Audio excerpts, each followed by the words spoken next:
चाहता हूं कि ये अचानक से ये दूरियां मिट गई। अब पता चल रहा है कि ये गांव-गांव जा रहे हैं और अब थोड़ा प्राउडली वाजपेयी जी ने इस बात को स्वीकार किया, जो पहले राउंड में थोड़ा बच रहे थे।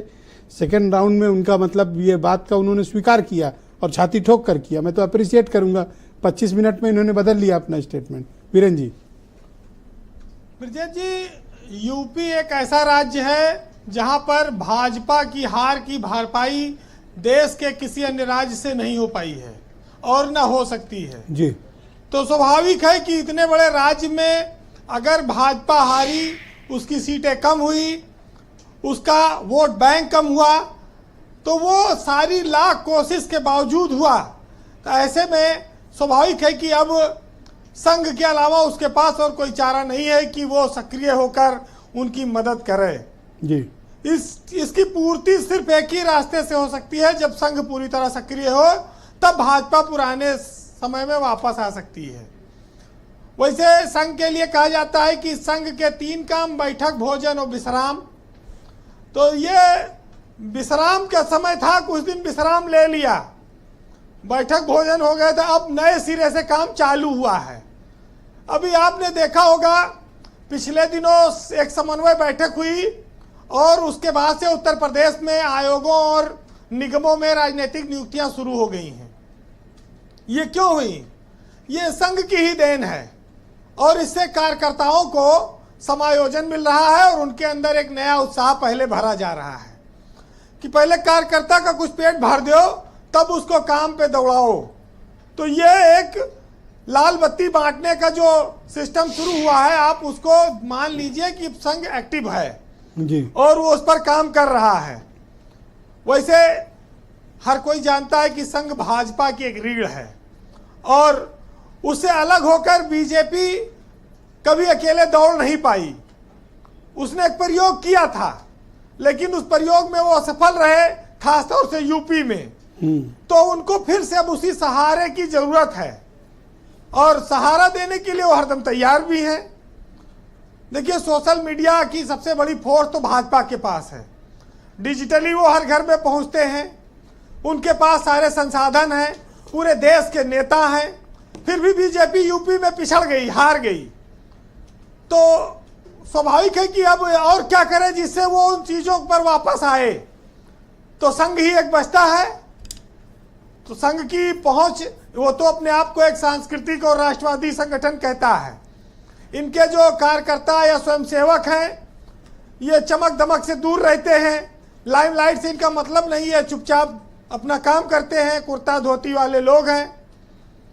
तो स्वाभाविक है कि इनकी ग्रेविटी ज़्यादा है, इनके अंदर पेशेंस ज़्यादा है। ये लोगों समाज में बैठकर धारा को बदलने की कोशिश करते हैं और धैर्य से काम करते हैं। तो इनके पास तो देखिए, भाजपा के पास एक निःशुल्क व्यवस्था है, उसका उपयोग इन्होंने लोकसभा चुनाव नहीं किया। तो ये फिर अपोजिशन वाले कैसे हैंडल करेंगे फिर, अगर आरएसएस ग्राउंड पर आया तो? देखिए, आरएसएस तो बहुत सालों से रहा है, बीजेपी हमेशा सत्ता में नहीं रही। लेकिन जब 2014 में मोदी सत्ता में आए तो उसमें संघ का बहुत बड़ा योगदान रहा और पिछले 2 चुनावों में रहा। 10 साल बीजेपी ने राज किया। 2024 में बीजेपी ने कहा कि अब हमें संघ की उतनी जरूरत नहीं है, हम अकेले भी चल सकते हैं बिना सहारे के। अब फिर यूपी में, और योगी आदित्यनाथ को लोग कहते हैं कि उनको संघ का पूरा आशीर्वाद प्राप्त है, तो उनके साथ भी उनकी वजह उन्होंने भी अपनी चर्चाएं की और उत्तर प्रदेश में फिर एक नए सिरे से चीजें शुरू हुई।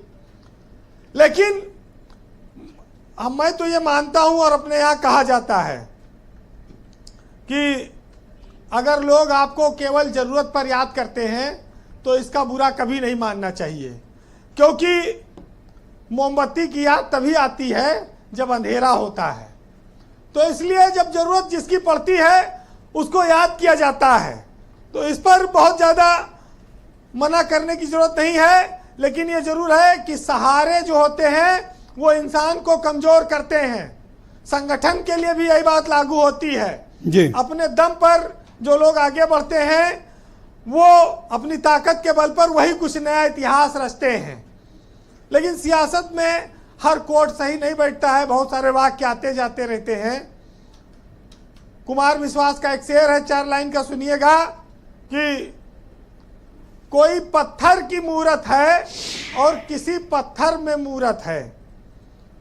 लो हमने देख ली दुनिया जो इतनी खूबसूरत है, और जमाना अपनी समझे, पर मुझे अपनी खबर यह है कि मुझे तेरी जरूरत है, तुझे मेरी जरूरत है। वाह, बहुत बेहतरीन, बड़ा मौजूद आपने बात कह दी वीरेंद्र जी। बहुत बहुत शुक्रिया आपका, धन्यवाद हमारे साथ जुड़ने के लिए, ग्राउंड जीरो से अपनी फीडबैक, ओपिनियन और पॉलिटिकल ऑब्जर्वेशंस हम तक पहुंचाने के लिए।